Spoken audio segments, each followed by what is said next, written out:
Bismillahirrahmanirrahim. Assalamualaikum warahmatullahi wabarakatuh.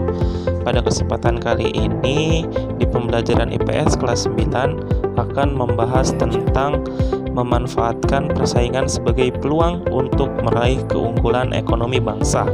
Seperti yang telah kita ketahui, Indonesia memiliki banyak faktor untuk mendorong pertumbuhan perekonomiannya. Indonesia kaya akan sumber daya alam, memiliki budaya yang beragam, dan jumlah penduduknya yang sangat besar. Dengan semua hal tersebut, sangat berpotensi sekali Indonesia akan mampu memenangkan persaingan dalam perekonomian global. Berikut, apakah hal tersebut sudah terrealisasikan? Untuk menjawabnya, maka kita akan belajar materi pada kesempatan kali ini. Pada pembelajaran kali ini, tujuan dari pembelajaran sendiri yang pertama, peserta didik mampu mendeskripsikan pengertian keunggulan komparatif dan keunggulan secara mutlak. Yang kedua, peserta didik mampu mengidentifikasi tantangan dalam perdagangan internasional. Baiklah, yang pertama kita akan membahas tentang keunggulan ekonomi Indonesia. Seperti yang telah kalian ketahui, Indonesia memiliki potensi sumber daya alam yang bisa menjadi peluang memajukan perekonomian Indonesia.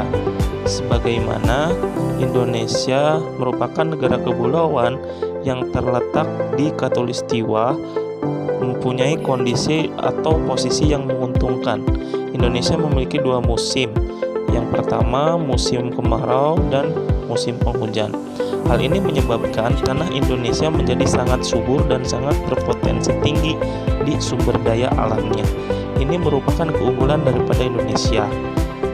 Selain itu, Indonesia juga memiliki sumber daya manusia yang melimpah sehingga bisa menjadi potensi yang baik sekaligus menciptakan peluang pasar yang bisa menggerakkan perekonomian Indonesia sendiri.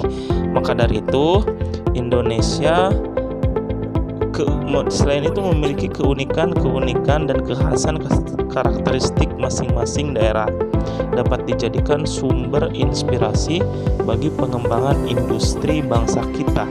Nah, itulah keunggulan daripada negara kita untuk dapat bersaing di pasar bebas.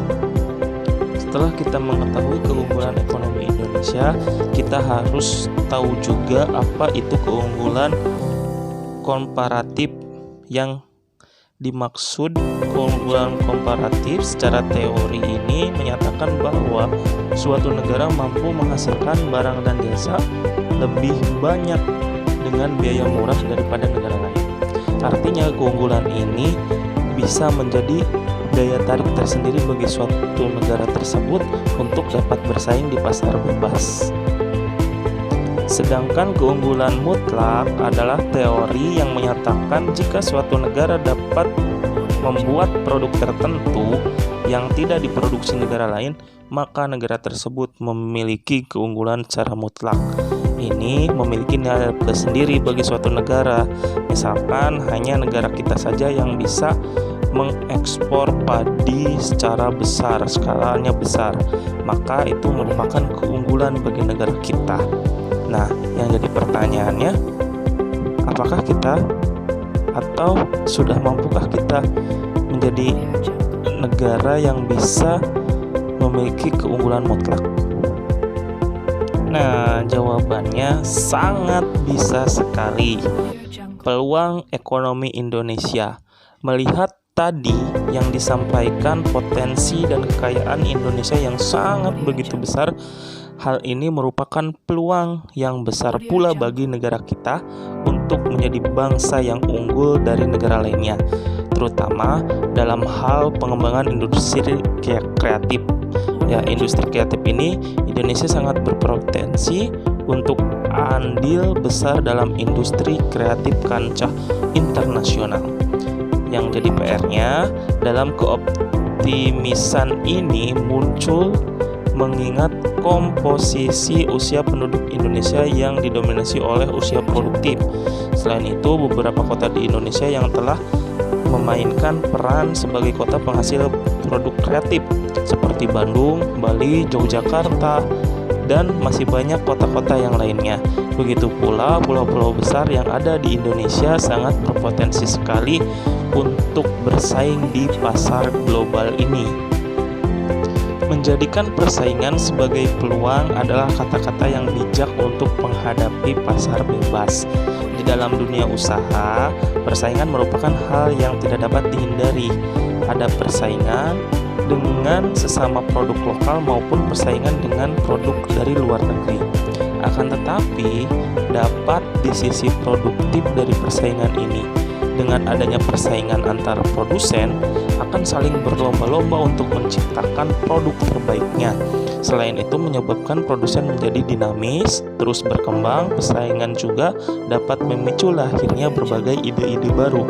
Makanya di sini ditantang untuk pengusaha-pengusaha kreatif di negara kita ini untuk menghasilkan produk-produk yang baru.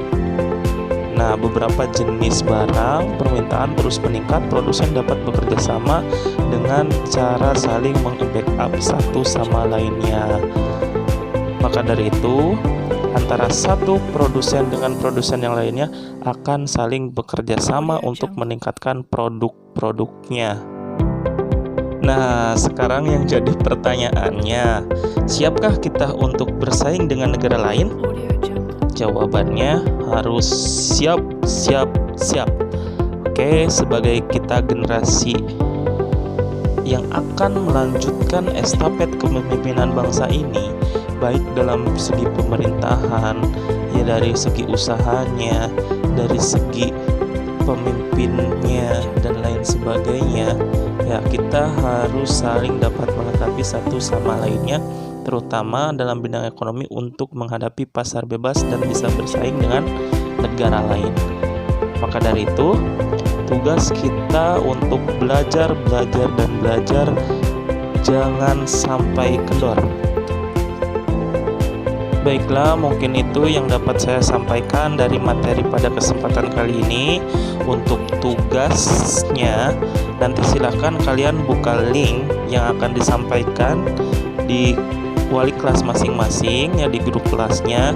Silakan kalian isi di link tersebut tugasnya. Sekian dari saya, kurang dan lebihnya mohon maaf. Tetap jaga kesehatan. Semoga Allah senantiasa memberikan kemudahan di setiap urusan kita. Sekian dari saya. Assalamualaikum warahmatullahi wabarakatuh.